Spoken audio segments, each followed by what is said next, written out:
Thank you so much to all of you who are joining. We are going to start promptly at the top of the hour. Just a few more minutes for some more people to join. I would like to note that as part of an event for WSU Tech, the host of Accessibility Summer Camp, this webinar is being streamed on one of their YouTube channels. But as it is a webinar, your privacy is ensured.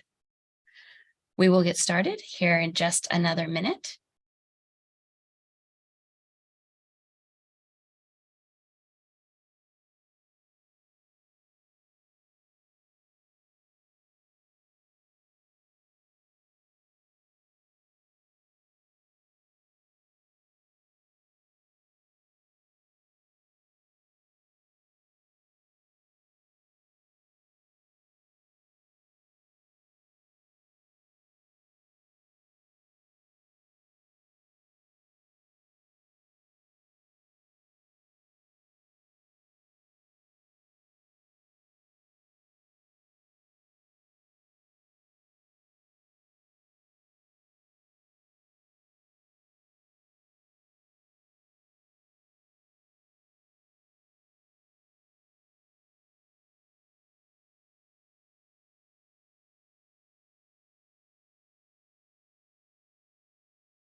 It is 2 p.m. and we're going to go ahead and get started. I want to welcome you all to ASC Live, Accessibility Summer Camp Live.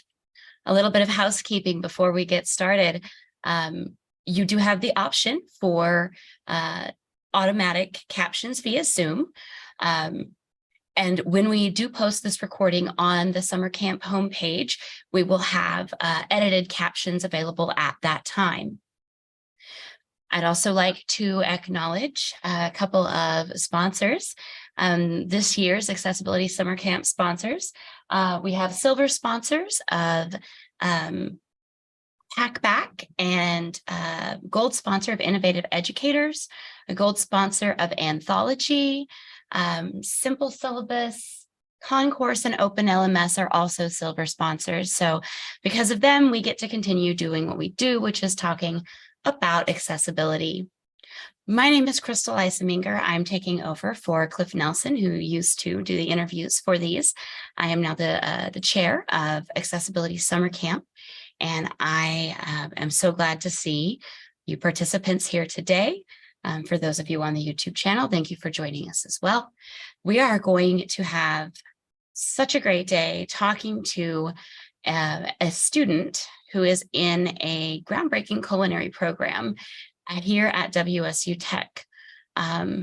Charles Wilks is our guest today, and he is in the very first cohort of blind and low vision students attending our culinary and hospitality program. Charles, would you like to introduce yourself? Sure. Yeah, my name is Charlie Wilks. I've been a part of the culinary program here at WSU Tech for about a year now. And it's been going really great. Some other things about me: I grew up in Emporia, Kansas. And after I graduated from Emporia High School, I went and studied music performance at K-State. In Manhattan, Kansas. Don't get us confused with the school down the road, please. And after I graduated from there, I moved to Wichita to work for a company called Envision. They specialize in employing people who are blind and visually impaired on their way back to integrated competitive employment. And after working for Envision, I had different opportunities. I produced an album and did music full time. And I then ended up at WSU Tech in the culinary program. So that brings us up to present day. It's great to be here with you all today. So we're going to talk about music a little bit later in this broadcast, but I would kind of like to dig into a little bit what's your educational experience like growing up as a blind learner? Um, well, so my learning experience wasn't super different from my peers. I went to all the same classes as my peers, and really the only difference was that I was learning to read Braille while they were learning to read print. And as far as my computer literacy was concerned, I was steeped in computer literacy at a younger age than my peers, because it's such an important aspect of accessibility. So I would be interested to know also, Charlie, what kinds of accommodations or technology, and you said you were, very technology literate. Were there any specific things that you interacted with, like kind of throughout your entire educational experience, or did some things come and some things go as technology shifted? Yeah, so as I was growing up, there was all kinds of specialized technologies that I was presented with. One of them was a Braille note taker, which is basically just a computer, and the display is something called a refreshable Braille display. And so everything that you read and type is presented to you on this refreshable Braille display, so it can actually be read with your hands. So that's one of the specialized pieces of equipment I used. And there were different specialized pieces of equipment all throughout the learning experience, but at the end of the day, I ended up just being a laptop user and in conjunction with a screen reader, just because that was the most cost-effective form of accessibility available to me. So what was your trajectory after high school? I mean, you kind of touched on this a little bit. And maybe what I'm trying to get at too is when did you, I guess, know that you wanted to go to school for music? Like, was that something that was all throughout your education? No, I had different ideas about where I wanted to go, just like any kid. I started out wanting to do music education in my senior year of high school. But before that, I had thought about things like engineering and something and some sort of pursuit of science.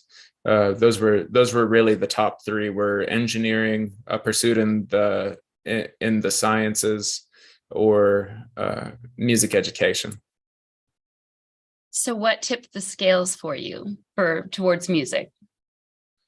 Actually, that's kind of interesting. A lot of people told me how hard it was going to be an engineer or a scientist as a blind person, and I was actually swayed by those arguments and decided to pursue music education.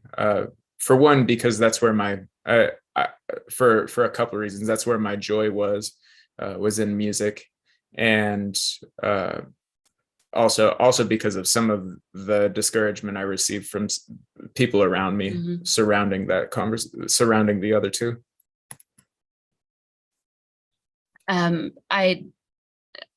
Emporia is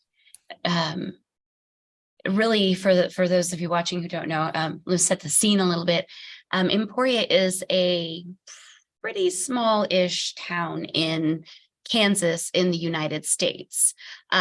So I am intrigued, Charlie, that you mentioned, the people who said, "Oh, it's going to be very hard for you," and I wish I could say that that was just something that happens in small town Kansas, but I feel like that's not exactly the case, and that students deal with that all over the world, even in bigger metropolitan cities. Do you feel that's probably the case as well in your experience?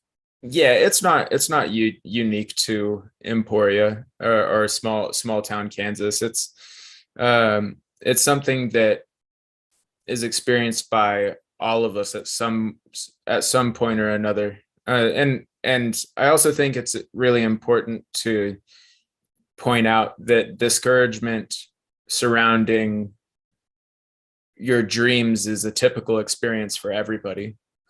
People express their desires, and then other people impose their impressions of your capacity to actually pursue your dreams onto your dreams for you.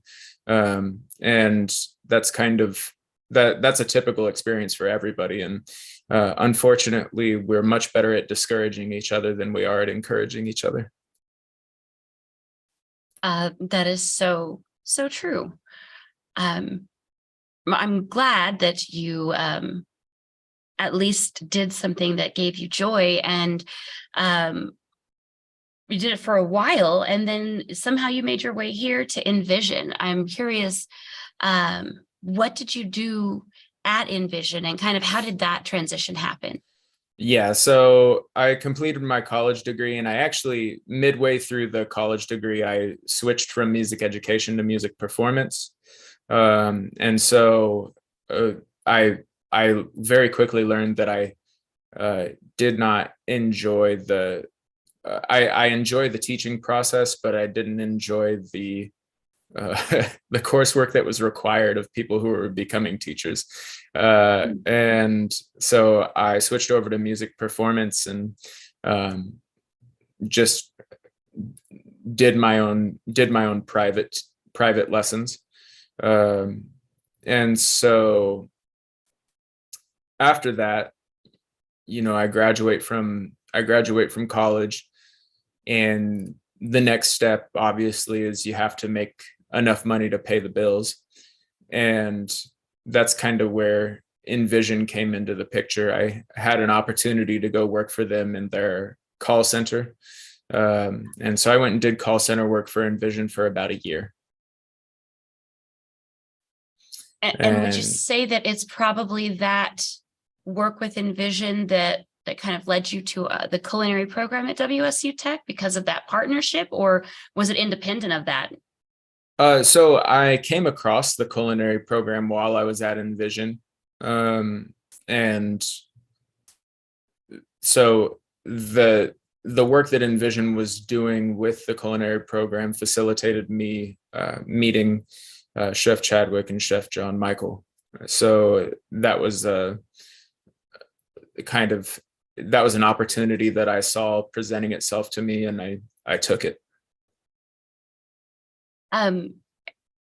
So I guess, what were your biggest concerns about coming into a brand new BVI culinary program, if you had any? I really didn't have any. I came into it with the mindset of, there are going to be problems to solve here, and I'm really good at solving problems. So I was excited for the newness of the program, because it meant that I would be able to have a hand in shaping the conversation around accessibility in that environment. And that's been very rewarding, and it's actually taught me a lot, just through the process of articulating to people what I believe accessibility is, and how it should be executed. That has been a very useful exercise for me, and I know it's been a useful tool for the program as well. You just kind of mentioned something that I'd love to tease out a bit more, and that is, what is your definition of accessibility? Yeah, so accessibility is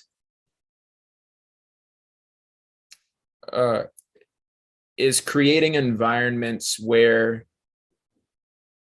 tools are provided for each student, regardless of their ability, that give them the capacity to operate at similar levels of excellence to their peers, who are living in a normed body. So a lot of times I think our wires get crossed with accessibility, and people think that accessibility is something that makes life easier. And my definition actually would contradict that. I say that the more accessible the world around you gets, the more equally you should be treated. And the more equally you get treated, it gets the harder it gets, because life in general is hard. And so a lot of times people aren't prepared for that reality and will lean on the word accessibility when they start to struggle. They'll cry about inaccessibility when it's not really a matter of inaccessibility. It's just a matter of the truly difficult task of navigating life in general. So kind of like maybe like accessibility is a key that opens a door, and sometimes what's behind the door is harder than what we're coming from. It is, yeah, and I think that's pretty much true no matter what. As soon as you open the door and you've started to live in a world where you don't truly have inaccessibility to lean on as an excuse, you start to have to take ownership for your actions. So do you feel that there's possible gray area for students between that, like understanding expectation when things are made accessible versus maybe not realizing how to advocate for themselves for accessibility? Oh yeah, definitely. Definitely. And the really hard part is that when you're learning to advocate for yourself about accessibility, you have a choice. And those choices are to cry inaccessibility when things are inconvenient or harder than you would like them to be, and then hope that when you do that, the task gets made easier for you, or to really lean into it and say, I want to do the hard work and I want to figure it out. And human nature is to, we like to find the easiest path a lot of times. And that's a very detrimental definition of accessibility to me, is the easiest way to do it is not necessarily indicative of it being accessible. And I think you make a really interesting point about the intersection of equality and accessibility. And I know for so long, equality has been, when it comes to especially higher education or workforce, you get diversity, equity, and inclusion, and then accessibility has been over kind of on the other side. And I think as we're starting to have these conversations about accessibility having a broader definition and not one that just means tools and things put in place, but also an inclusive space and equality to try, equality to advance, to fail, to those things are becoming more and more merged, because I think we're expanding that definition of accessibility like you have been talking about. Mm-hmm. So I guess one of the things I'd like to ask, because you did, I can't remember if you've mentioned it yet or not, but I'm going to mention it, that not only are you a student in the culinary program, but you're actually a student consultant. As you said, you are good at problem solving. And so I'd love to know more about your role and what that looks like as a student consultant. What kinds of things are you helping out with or testing, and how's that been going for you? Yeah, so as a consultant, I'm basically I've I've been hired by the university to go through the program, and as a blind student, in the capacity of a blind student, and to, as I do that, locate the problem areas, and then come up with solutions for those problems in conjunction with the chefs and the leaders of the school. So that's been really interesting, because the analog processes of the culinary arts, as far as cooking, knife skills, all these things, those are learnable skills, and people come in, or regardless of ability, they come in with different levels of skill surrounding those things when they start the program. So it's nothing new for the chefs, and to have to adapt to a student's needs as they teach them how to execute skill-based tasks in the kitchens.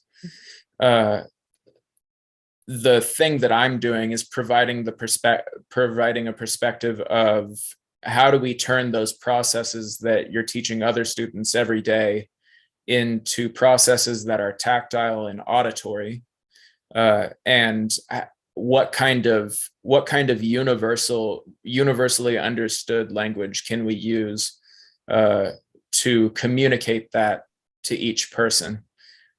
So my job is to systematize tactile and auditory processes to things that are being taught visually. That's fascinating to kind of wrap one's mind around. I was wondering, could you maybe give an example of something that you have taken that tactile auditory approach to something more visual, just to help viewers understand? Yeah, so like a really visual process in the kitchen is if you take a liquid and you're asked to reduce that liquid by half. That's a common process that's used in the kitchen, and it's one that a lot of times you look at to know if it's been reduced by half or not. So one of the things that we've discovered with that is when you're taking a liquid and you're reducing it, as it reduces, the sound of the bubbles coming from the boiling liquid actually become higher pitched, and so it becomes it goes from a kind of a rumbling sound to a sizzling sound, is how you can think of it. But in essence, it's just becoming higher pitched. And once it reaches a certain point, that you've reached an adequate level of reduction in order to concentrate the flavors in the liquid that you're reducing. So I guess before we switch track and talk a little bit about music, because I'm so interested. I also love music and make music myself, though not at a level of cutting an album, but it is, as you said, a place of joy for many. So I do want to talk about your experiences there. But what do you feel has been kind of your best, oh yeah, moment? And it doesn't have to relate to accessibility. I mean, it certainly can, but as far as learning the culinary trade, what has been the one thing that you're I did that? Oh, the thing that I had the most fun with was definitely doing flambe. I got to light some stuff on fire, and that was so that was a fun experience. I think that's probably everybody's favorite part, when they get to do it for the first couple times. And it's really fun. Equal parts thrilling and terrifying coming from someone who's a klutz in the kitchen. That's right. That's right. Well, hopefully no one singed any eyebrows or hairs. Nope, too badly. Still got it all. Still fantastic. Got it all. Well, is there anything else that you would like to add kind of about the culinary program before we switch track a little bit? Uh, no, I don't think so. I hope that as I continue to work with the program, that we'll be expanding these ideas of auditory and tactile processes as substitutes for visual processes to other programs as well. Because it's kind of my rule that if there are tactile and auditory cues that you can pick up on that coincide with the visual cues that are being used to do a task, that there's no reason that it can't be done by somebody who can't see. It takes teamwork uh, between people who are blind and people who are sighted, to kind of figure out where those two things coincide. And it's always been my opinion that if there are auditory and tactile processes that you can automate or systematize, the sky's the limit. I look forward to learning more about what you guys discover in those areas, because that is absolutely fascinating to me. I'm now going to go reduce some liquid tonight and close my eyes and listen to it. Right. I'll let you know how that goes tomorrow. Hopefully I don't You'll burn my hear house it. down. Yeah, don't do it. Don't do it. So changing track, you have said you're also a musician and a music, or to be a music educator was your initial path. And music education accessibility is a challenging area for many schools. So I think it would be interesting to hear kind of your perspective on, what it was like being a music ed major, and then also like what, issues or barriers that you see in a normal music classroom for blind or low vision individuals. Yeah, so I've been very lucky to have been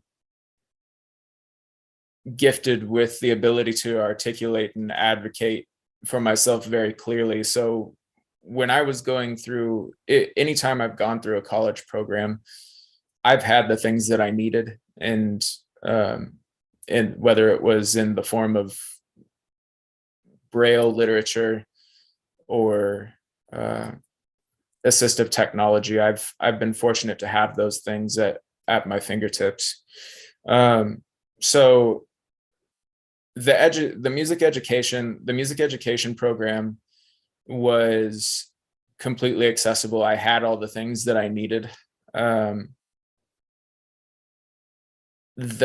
thing that you run into with music where there's a disconnect as far as accessibility is concerned is the insistence upon being able to sight read, which is the process of reading music that you've never possibly never even heard before,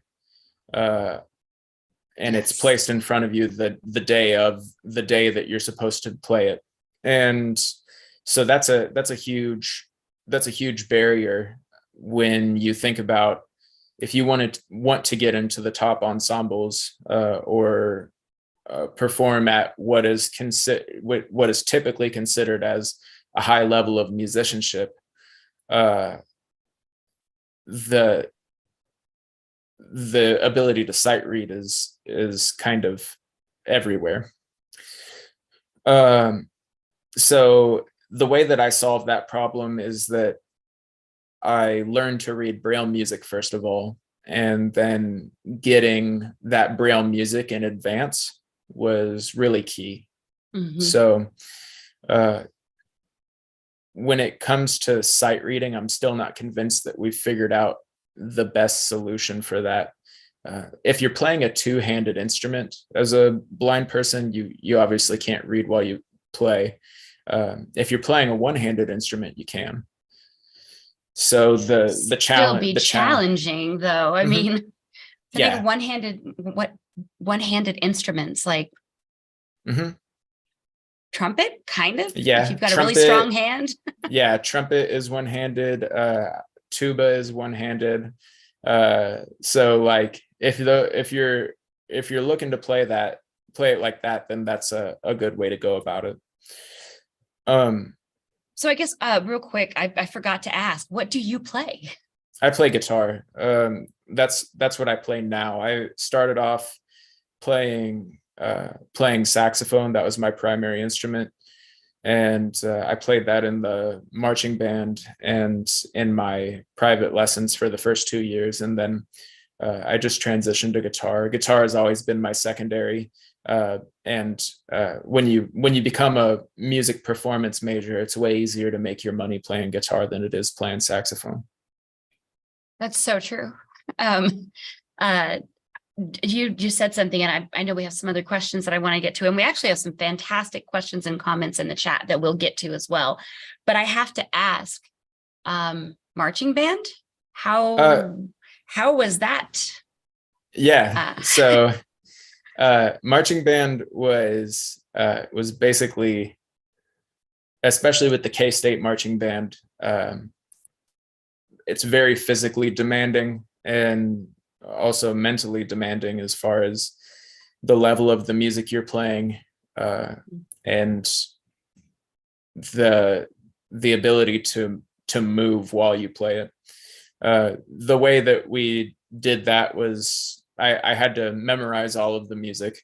And then after memorizing all of the music, then I would march in formation with somebody elbow to elbow.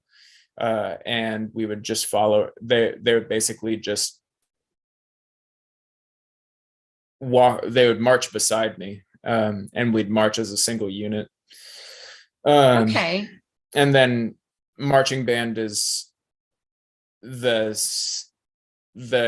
typical step is 8 to 5, which is 8 steps to every 5 yards. And so that's kind of how it works. And you can learn all of that through muscle memory. I guess I did not realize I was in marching band all 4 years of high school, but never at the college level. So I did not realize 8 steps to 5 yards. So I learned something new every day, Charlie. Thank you. Okay, so kind of getting back to some of the other questions. What experiences from either the workforce, childhood, or making music have helped you be successful as a college student? I mean, just in general, like, where do you see those things that students can draw on? What types of things would you suggest that students like practice to get into to be successful in a college environment? Well, to be successful in a college environment, just to be successful in any environment, you have to go into it knowing that there will be problems, there will be challenges. And if you go into it with an experimental mindset, knowing that you're going to have to figure out the things that work for you, and really make it possible for you to operate at a high level, then you're going to succeed. You're going to fail a lot, but you will succeed eventually. So the thing that I would tell people is experimental mindset and patience are key to success. I love that. That's a great piece of advice. Somebody make a note of that. Needs to be on a t-shirt or a bumper sticker or something. We hand it out to students when they walk in the door. I do want to stop and actually address some of so we have one comment and one question in the chat, and I'm going to start with Charity Davenport's suggestion, not a question, but she loves the recording or the consulting that you are doing and thinks it would be great to collect that work in the auditory and tactile processes into an open educational resource for culinary faculty. So I don't know if that's something that you guys have ever thought about, but that could be so useful. Those are things that we're actually in discussion about right now. So as we continue to systematize the processes, I have kind of I have an idea about writing writing a book about cooking by feel, with instruction surrounding all of that, all of those ideas that I've kind of stumbled on. That would be an interesting read, and I'm sure welcome by many who are trying to do the same kind of experimental, innovative things that you all are doing down at Niche. We do have a question. It's actually a kind of a two-part question. Are some cuisines easier than others? And is there work with engineering students possible overlap to make technologies that might be helpful in the kitchen? Yeah, there are some cuisines that are easier than others. One of the most challenging things to make when you can't see what's going on is poached eggs, actually. So very, very difficult to keep track of where it's at in the liquid, hard to feel with a utensil, and very delicate as well. So you can't feel too aggressively. So there are other things that are very, tactily fragile.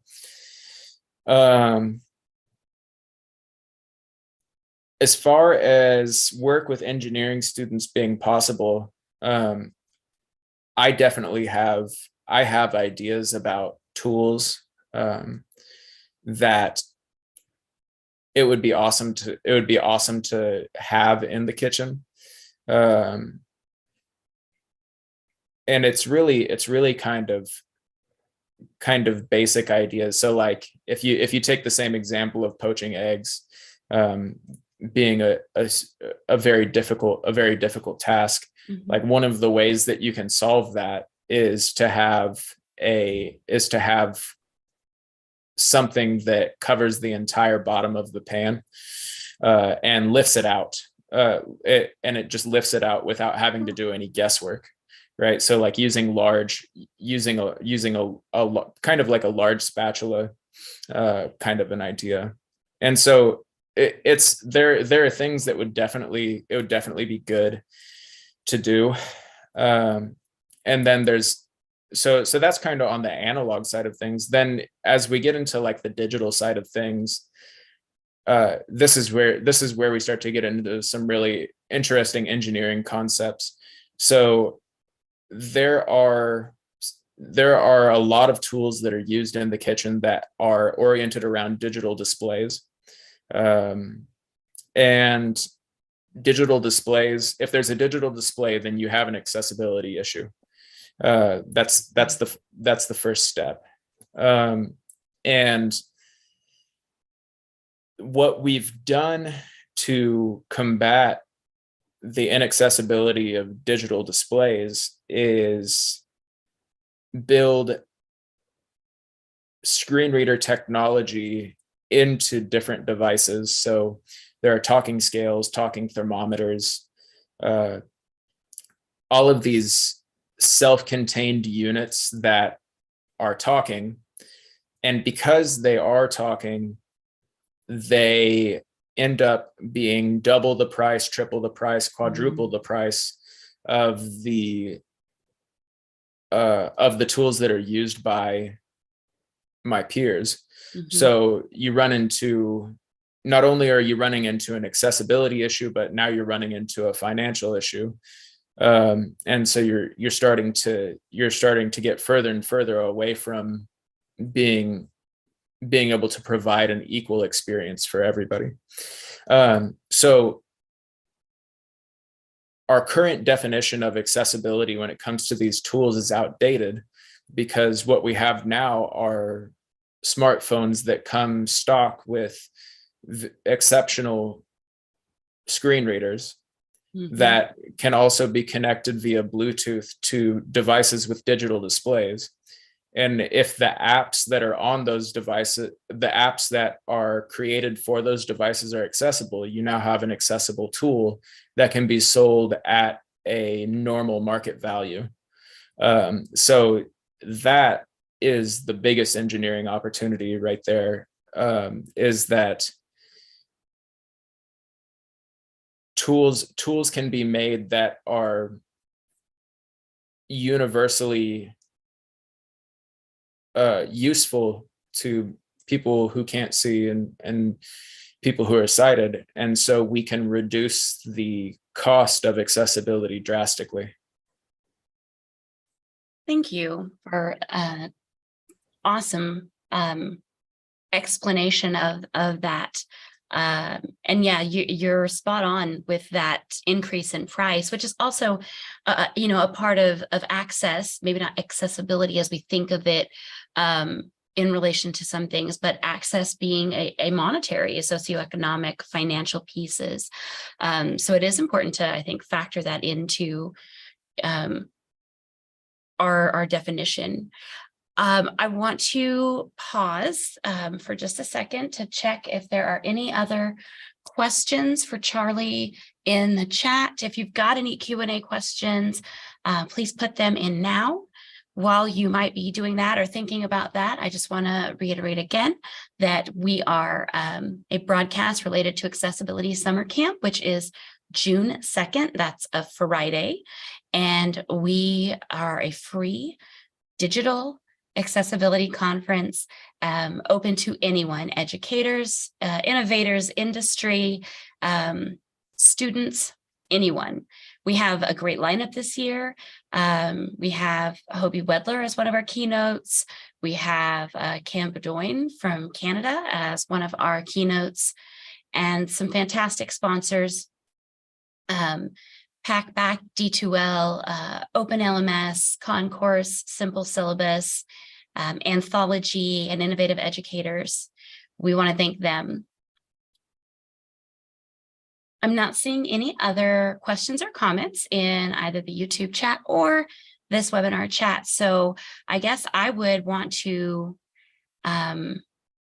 just close with saying that I appreciate you taking time to sit down and talk honestly with us and share your experiences. And I, as a WSU Tech employee, am very glad that you are consulting for us, and I wish you all the best.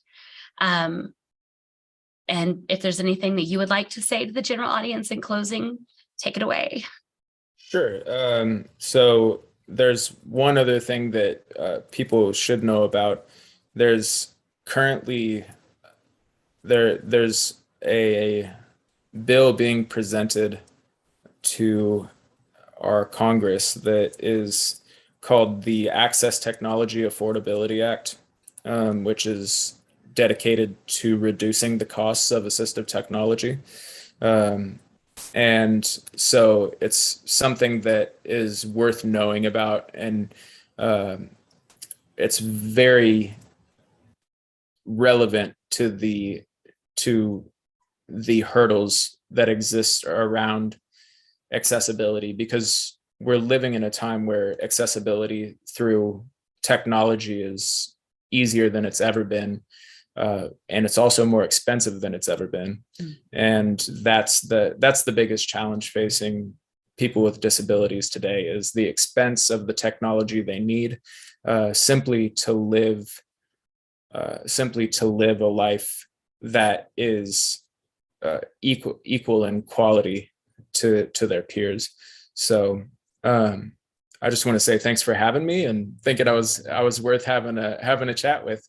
So absolutely. I've seen lots of thumbs up and clap hands in the reactions here. So I think everyone has found it to be a wonderful afternoon and a good chat. And Charlie, I'm sure we'll hear from you soon about even more stuff happening at Niche. Awesome. Thanks, Crystal. Thank you all. Have a wonderful rest of your day.